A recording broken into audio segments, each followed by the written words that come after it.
Grégoire avait 8 ans quand tout est arrivé. Pourtant, il y repense encore. Ce soir du mois d'août le hante.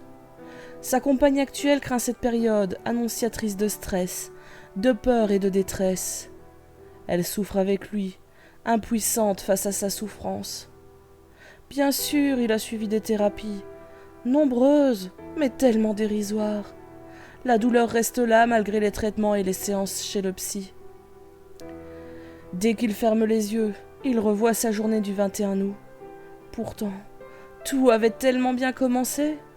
Il s'était réveillé aux aurores. Ses parents et lui devaient partir tôt pour profiter au maximum de la plage. Il y avait 2 heures de train. Le trajet serait peut-être un peu tendu, mais peu importait. Le voyage en valait le coup. Cela faisait 2 ans que son père promettait qu'il lui montrerait la mer pour son anniversaire. Ah, c'était tellement long, et il était tellement pressé d'arriver qu'il ne tenait pas en place. De le voir ainsi s'agiter, sa mère lui lançait des regards inquiets. Grégoire faillit tomber lorsque le train freina pour s'arrêter. Heureusement, son père avait saisi son col de justesse. Grégoire se tourna vers son géniteur, dont le visage ne trahissait aucune émotion. Le regard du petit garçon ne savait pas où se poser. Tout semblait différent. Les toits en escalier lui paraissaient tellement exotiques. Jamais il n'avait vu ça dans sa région. Ici, il y avait également beaucoup plus de cyclistes. Tout était plat, pas comme l'endroit d'où il venait, qui était tellement vallonné qu'il fallait être courageux pour se déplacer de cette manière. Mais où était la plage? Il ne la voyait nulle part. Il posa la question à ses parents, qui lui répondirent qu'il devait prendre le tram pour s'y rendre. Grégoire regardait le paysage défiler sous ses yeux. Après tout ce périple, il apercevait enfin la plage. Le sable n'était pas jaune comme il l'aurait cru, mais qu'importe. Même gris, c'était quand même un plaisir d'être là. Le jeune garçon courut immédiatement vers l'eau. Il entendait à peine la voix de son père qui lui hurlait de rester près d'eux. Il entra dans l'eau, légèrement froide, mais c'était tellement excitant. Il huma l'air marin à plein poumon. Il n'arrivait pas à mettre de mots sur toutes ces sensations, hormis le terme agréable, génial. Tandis qu'il se penchait pour ramasser un coquillage, il sentit la pression de la main de son père sur son bras et bascula sur les fesses sous l'effet du geste qui devait le ramener près de ses parents. Sa mère se précipita vers lui pour voir s'il allait bien, mais son mari lui intima de ne pas bouger d'un simple geste de la main. Grégoire se redressa et la tête basse, il suivit ses parents. Ces derniers avaient prévu un programme chargé, il ne fallait donc pas perdre son temps en vaines distractions. Ils commencèrent par prendre quelques clichés sur la jetée. Grégoire se fit réprimander car il ne souriait pas assez sur la première photo. Qu'à cela ne tienne, en réaction, il fit le même sourire figé sur toutes celles qui suivirent. La visite de l'aquarium lui rendit sa joie. Les poissons étaient magnifiques, il y en avait de toutes les tailles, de toutes les couleurs. Un monde foisonnant de beauté. Passer sous l'aquarium des requins l'émerveilla, mais il avait tout de même un peu peur. Et si le verre se brisait, se noierait-il? Serait-il attaqué par les squales? Il préféra chasser cette idée lugubre de sa tête et se concentra sur la majesté de ses prédateurs. La journée se déroula lentement en suivant le planning prévu. À midi, assiette de la mer et dégustation de crevettes grises. Les décortiquer étaient pénibles, certes, mais elles étaient bonnes, voire même délicieuses. Mais quand on a 8 ans, on n'a pas la patience nécessaire pour en profiter.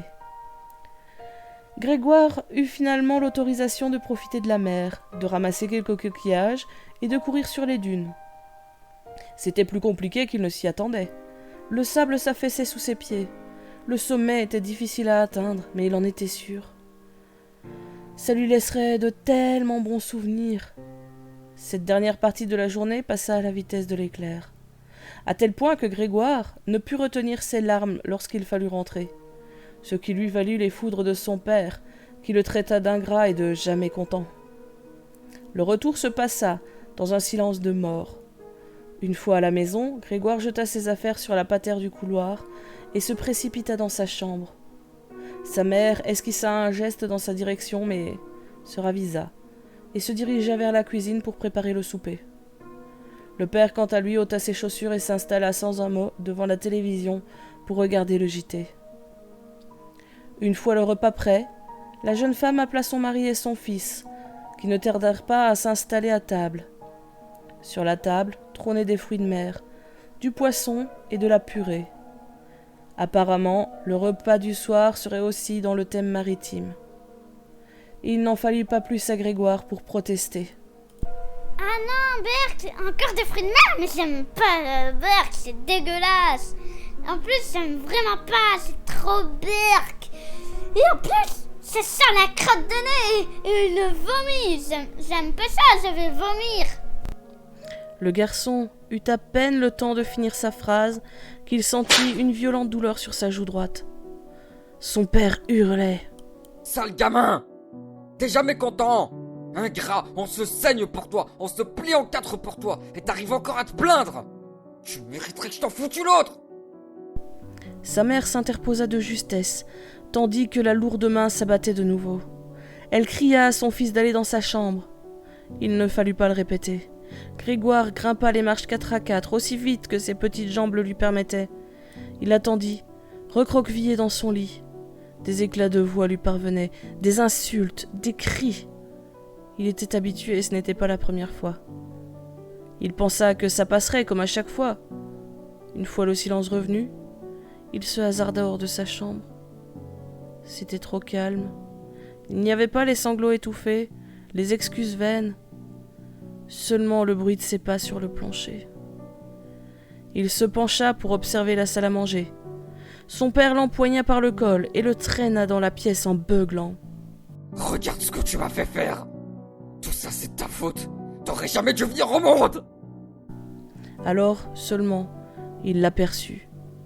Le corps inerte de sa mère, allongé sur le sol, couverte de bleu, et étendue dans une mare de sang. « Saloperie de gamin, t'as intérêt à m'aider à ranger tout ce bordel! Allez, prends cette serpillière, dépêche-toi !» Tout se passa très vite. La police avait été avertie par un voisin, qui avait été alerté par le bruit et avait assisté à la scène depuis sa fenêtre. Les forces de l'ordre étaient rentrées dans la salle à manger, tandis que Grégoire épongeait tant bien que mal la substance sombre et visqueuse. Il sentit une main se poser sur son épaule et l'entraîner loin de feu sa mère. Tandis qu'il était embarqué, son père invectivait tous ceux qui avaient le malheur de croiser son regard, y compris son propre fils.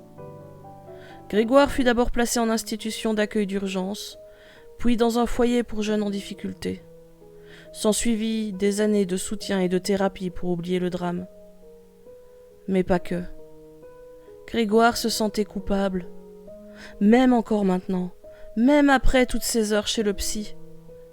Pourtant, les spécialistes le lui avaient tous dit. L'enfant n'est pas responsable des actes de l'adulte. Jamais. C'est à l'adulte à rester maître de ses émotions et de ses actions.